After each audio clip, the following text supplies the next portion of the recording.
som en gang et due, som en sådan der var.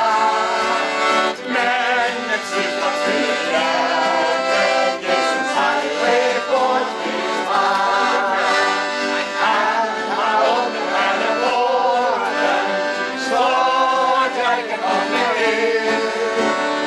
Evigt blodet har han frelst mig og bevaret mig som syg. Onde over alle onde, aldrig kommer dig engang. Og han søger bare nåde, vil jeg søge blandt min sang. Han har åbnet alle porten, så jeg kan komme ind. Evigt blodet har han frelst mig og bevaret mig som syg. Når til livet skal jeg komme, og vil vente på den går. Da er Jesus store nåde, skal jeg lukke for mig stå. Han har åbnet alle porten, så jeg kan komme ind. Evigt blodet har han frelst mig og bevaret mig som syg.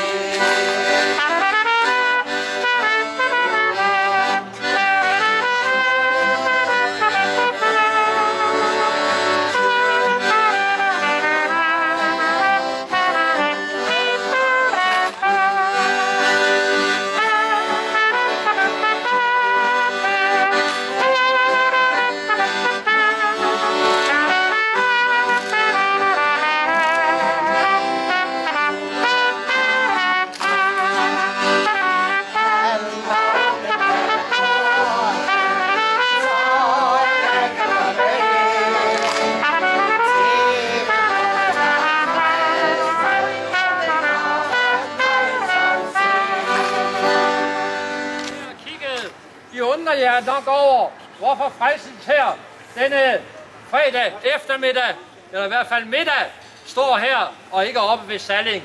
Så har de til gengæld også rejst et telt, men de deler også vafler, suppe ud og fortæller om, at dette sted, som er et socialt værested her midt i byen, nemlig Frelsens Hærs Mønterpladscenter, har 25 års jubilæum. Vi har været her i 25 år, for at på vores måde i Frelsens Hær at udstrække den hjælpende hånd. Og vi er her også stadigvæk, forhåbentlig også 25 år længere frem, men det ved vi jo ikke noget om, det kan vi jo ikke se. Vi kan altid se tilbage, men vi håber og tror, at Gud også vil hjælpe os 25 år frem. Og skulle de nu stå og fryse, det er jo ikke juletid nu, mens de hører på den dejlige sang og musik, så er de velkommen til at få suppe, og de er velkommen til at få nogle dejlige vafler. Vi siger også tak for den gave, som de giver til Frelsens Hærs arbejde, og det, som kommer ind i dag, det går til Frelsens Hærs sociale arbejde, både her og i udlandet. Endnu en gang tak, fordi de lyttede til Frelsens Hær.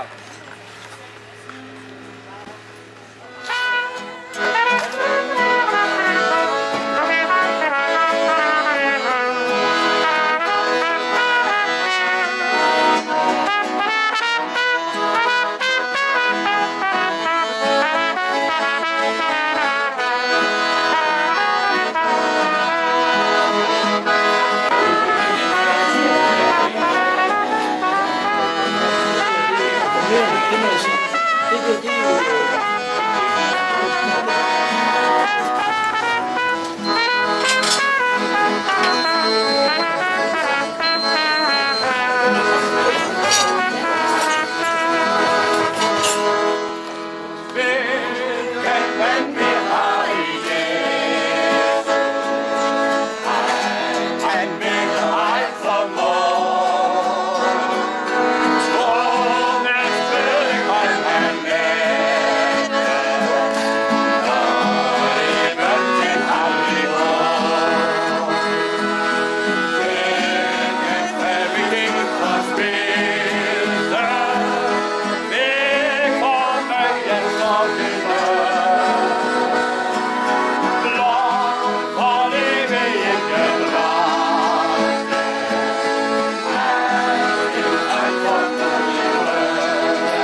velkommen at få jer kaffe her og vafler, nystegte vafler, marmelade, og der sælger vi også hjemmelavet marmelade fra det dejlige sted Nørholm. Og I kan være med at støtte vort missionsarbejde og fejre at Møllepladscentret er 25 år gammelt. Det ser jo lidt ældre ud, når du ser på os her. Men altså, vi blev født lidt før. Men Mølleplads fejrer 25 år. Endnu i sin bedste alder. Og vi takker for det, I vil være med at hjælpe os at støtte vort missionsprojekt i dag. På denne fødselsdag til Mølleplads. Nu skal vi synge en sang til. Den her dag er noget helt specielt. Og jeg vil sige, at da jeg her i morges lå og tænkte lidt over, at vi nu skulle være med her i dag, så er det helt klart, at tanken gik tilbage.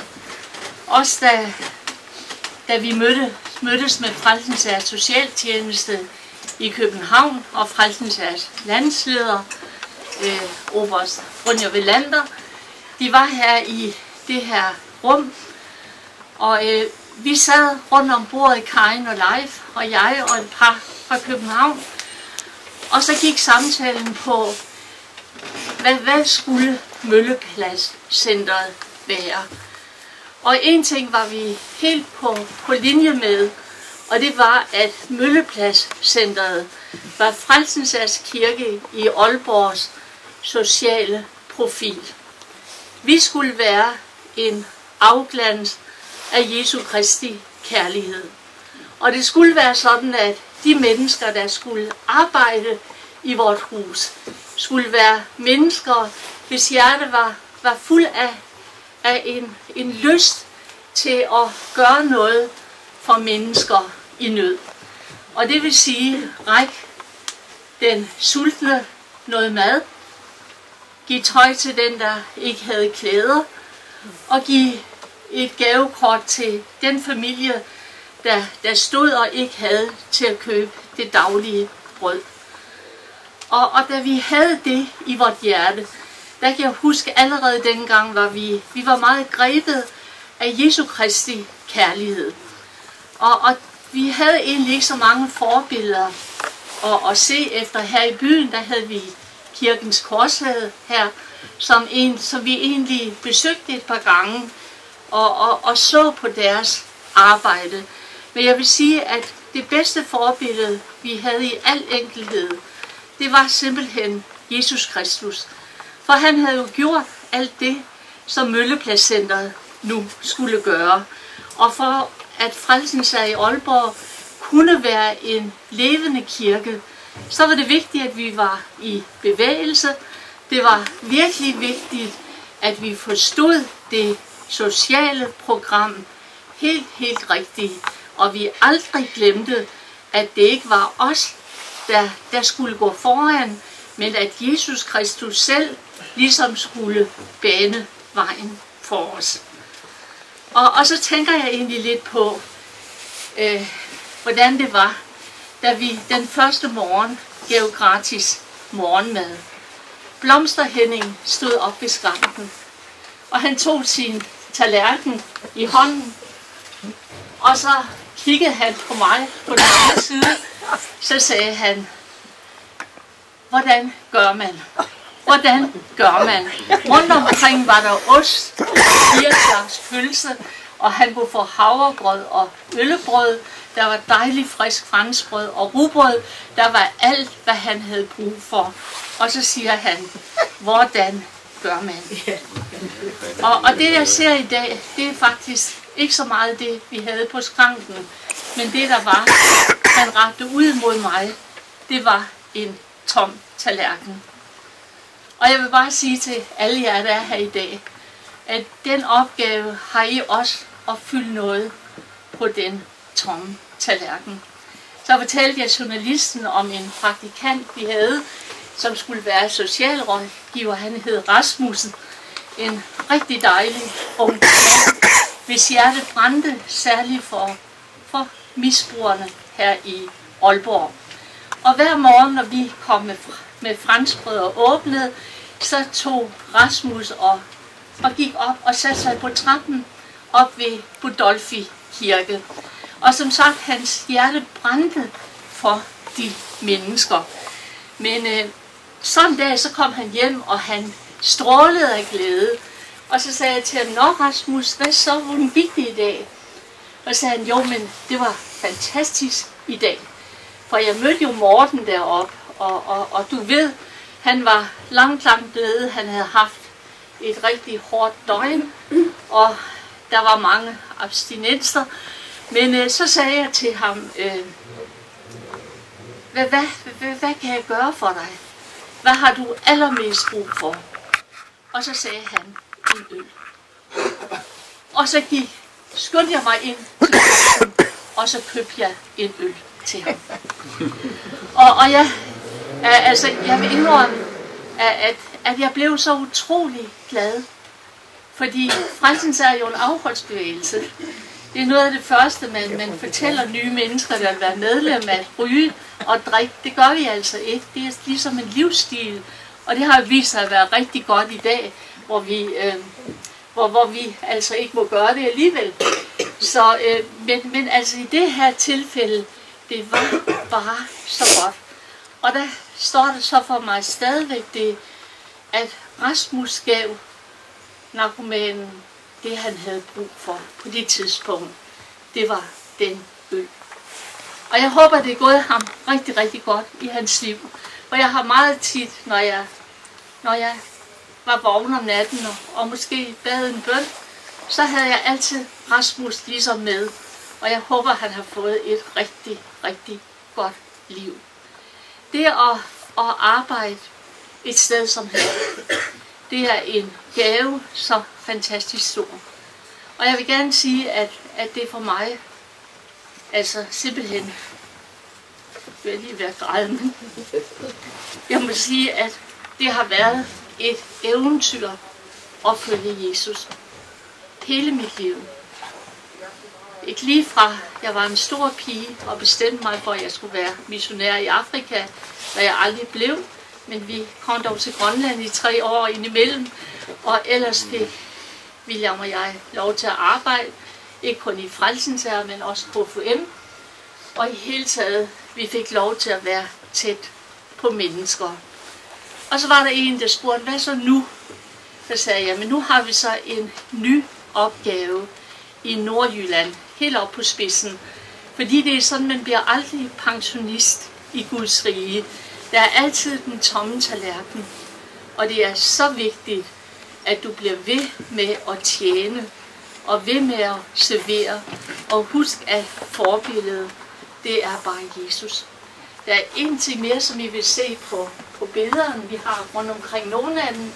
Der ser I et rigtig fint kor i hvide bluser med tørklæde på osv., som også har været på turné både i København og på Bornholm osv.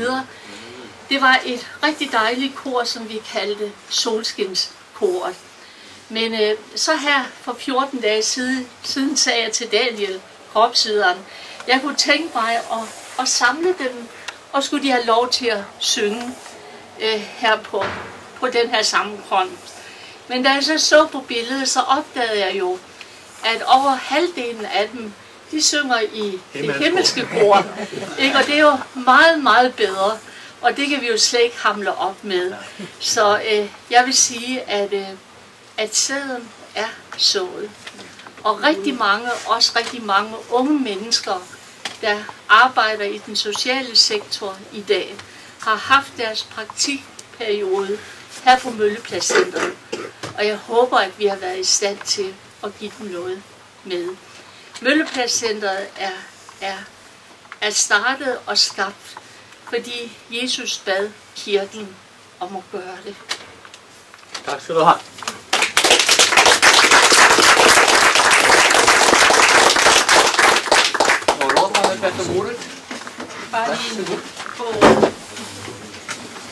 Noget af det, der egentlig ligger Aalborg på scenen og altid har gjort, det er den måde, vi egentlig også behandler dem, der virkelig har brug for vores hjælp.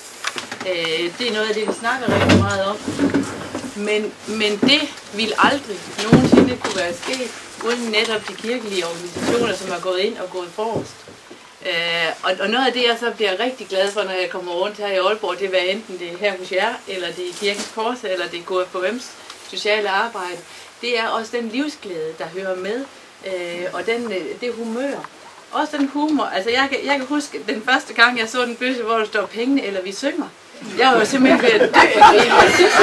Det er det morsomste reklame, jeg nogensinde har set. Men det er, at man tør at række ud. Men noget af det, jeg også bliver rørt over, jeg holder rigtig meget af den måde, det blev startet på Frelsens her.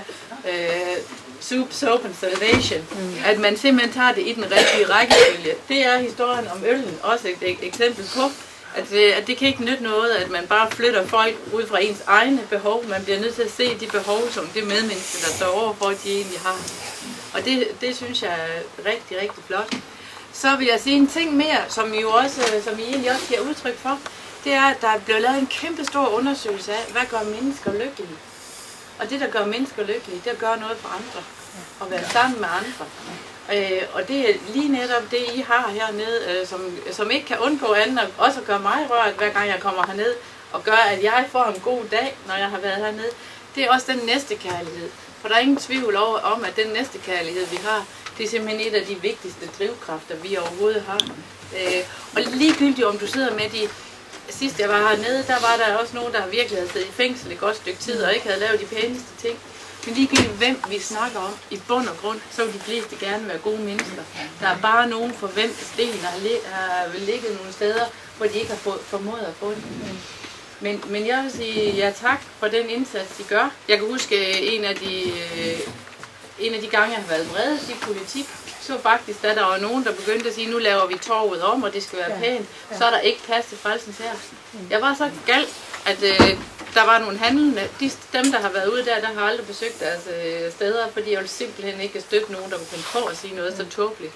Fordi hvis I ikke skulle ligge her og repræsentere Aalborg, så er det i hvert fald ikke mit Aalborg. Så altså, tak fra hjertet, fra socialrådmanden. I er med til at gøre Aalborg til min by.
Når det her jubileum, så står det i brevet at man skal ikke give masse gaver og blomster. Men jeg bestemmer at gøre akkurat det jeg vil. Det er sådan, og når man er leder for det hele, så kan man bare sige, sådan vil jeg gøre det. Og nu har vi her egentlig lederne, som har været fra begyndelsen af. I begyndelsen var ordet var hos Gud. Og, nej, det er ikke den begyndelse. Men fra begyndelsen af Møllepladscentret, så har vi lederne iblandt os i dag. Og jeg vil gerne få takke dem for initiativet, de to, til at dette blev en virkelighed. Det var en dejlig tanke, som blev født af disse mennesker i fællesskab. Og så, når tanken blev til virkelighed, så ser man på nogle billeder her, hvor Edel bliver sat ind som den første styrer, eller leder for dette centret. Og når jeg kalder på dig, Edel, jeg har lyst til at få give dig en kram. Og få takke dig for det dejlige arbejde, du har gjort. Det er så lidt, nej, det har været meget. Og så har jeg haft en dejlig mand som bak og gjort det.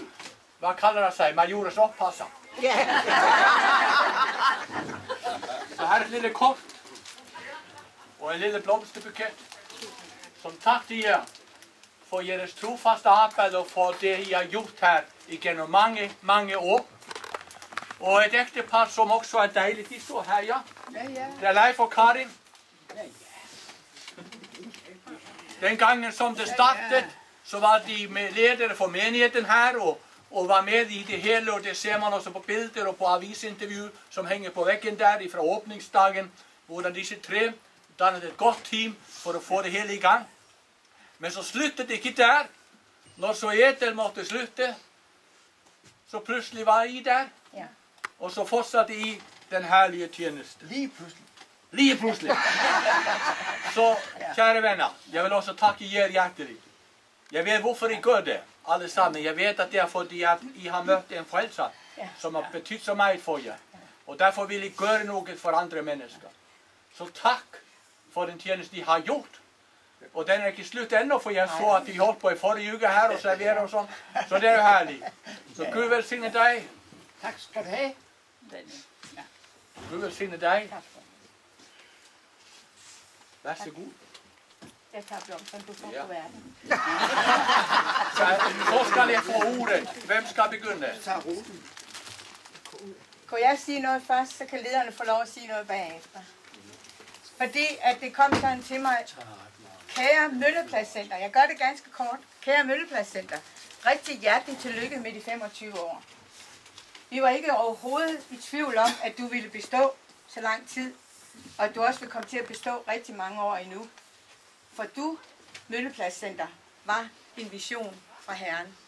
Og derfor, når det er noget, der kommer fra Herren, så er det noget, der består. Og det siger vi dig tak for, Møllepladscenter. Gennem de mange år, gennem de ting, som har været her, gennem alle de mennesker, der har været her hos dig, kære Møllepladscenter, så har der været fyldt op her af mennesker, der både har sunget og spist og bedt til Gud og gjort alt muligt herinde i de her lokaler. Så tillykke med fødselsdagen, Møllepladscenter. Og Gud velsigne dig, og må du, Møllepladscenter, blive mange år endnu. Det var fint. Før vi giver ordet til Edel, som jeg ved at brænder efter at få sige noget, så synger vi, for hun er dejlig på piano også. Så der synger vi Lov mig tjente, lov mig tro. Nej, det er den melodien. Men det er sang nummer 5. Jeg har fået en gave stor. Glæden er vi har fået en bro og ro. Han er kærlighed. Hvilken mand, hvilken ven jeg har. Aldrig vil jeg ensom er. Hvilken ven jeg har. Om jeg soler på hans ord, og har Jesus kær, vil jeg sikkert aldrig til min bedste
jo 2 til som egentlig har vært og ledere her, som ikke har fått blomster. Jeg tenkte det kan de få senere. Og de har fortsatt de er alltid tjeneste her. Den nye daglig leder er jo Ingrid, hun sitter der. Reis deg så alle kan se hvem det er, Ingrid Nørkerød. Vi synes at vi vil være med og skape det nordiske fellesskap her også i sentrum av byen. Så nå er det islending og nordmann, min kone og så en færøying. Og så har vi Bornholmeren Klaus. Han er rett derude. Han er flyttet ut igjen på Nørholm. Vi synes han var best skjemt derude. Men han er med og gør en fantastisk tjeneste. Og begynner å servere suppe nå derude snart. En egen komponert suppe som han har lagt meg en kærlighet i. Så jeg synes at vi har noen fantastiske ansatte. Også flere ansatte som er både her og ute på Nørholm. Og mange herlige frivillige som gør en fin tjeneste. Så jeg vil si på vegne av Frelsens Herre og på vegne av landslederen som sendte en hva kaller man det? Mail. For hun kunne ikke komme. Hun har brukket damen og ble operert for et par dager siden, Birgitte Brekke. Men hun sendte en hilsen og takket for det tjeneste i går. Og jeg vil bringe den videre til jer alle. Det er så trygt og godt å være leder for Frelsens Herre i Aalborg når jeg har jer. Jeg sa til Anne-Gry, det er så deilig å ha disse mennesker. Fordi de er her. Og de tar imot i kjærlighet. Og da kan jeg føle at jeg kan gjøre forskjellige ting, for jeg er jo både prest og det ene og det andre. Men jeg har så gode mennesker som gjør en fantastisk tjeneste. Så takk til jer alle fra dypet av mitt hjerte. Og takk fra Frelsens ledelse for det I gjør. For å gjøre Aalborg til en lysere, varmere og bedre by. Ellers er Aalborg jo en herlig by, det er det. Så Gud velsigne jer alle, og takk for at I kom, og nå skal I bare fortsette å drikke og spise, og hygge jer. Og det er mere kaffe.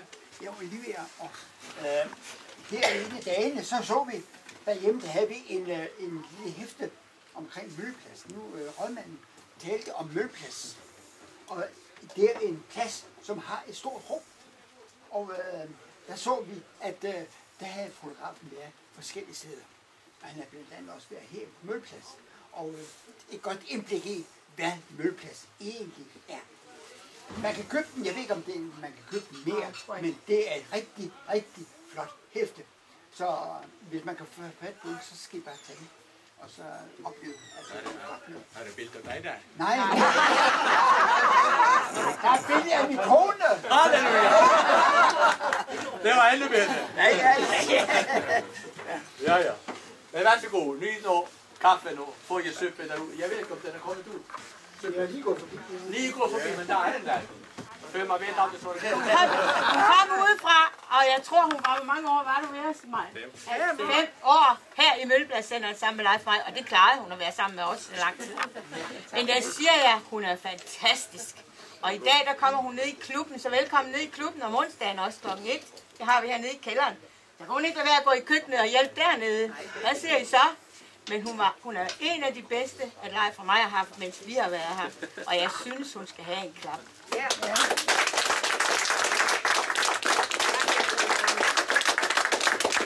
Og det fortjent. Jeg var både brukere og aflyttet. Og samarbejdspartner. Du har fået lige højt til at gå videre nu.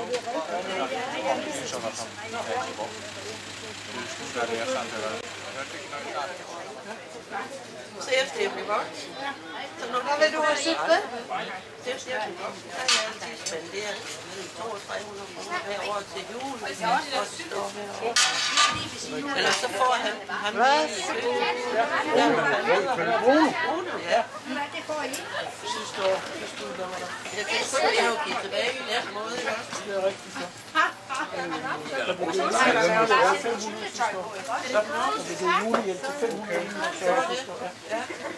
Er I til suppe, eller hvad? Er der slet ikke nogen, der vil suppe? Nej, det er gratis det hele. Alt er gratis her i dag. Undtagen kaffekørnerne. Ja, det er sukker, og så er der marmelade, forskellige marmelader. Og hvad med Laurits? Vil du suppe? Nej, jeg vil suppe. Hvor har du været henne? Kan du ikke bare Nej, så er jeg mig kollegiet. Ja, nu. Noget. Hvad har I?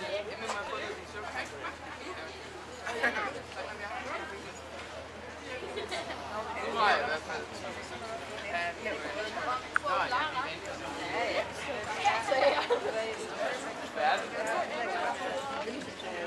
Må jeg få lidt af det der? Er det ikke kølesvin? Jo, det er. Jamen, det var en anden en. Så har jeg fundet ud.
Thank you.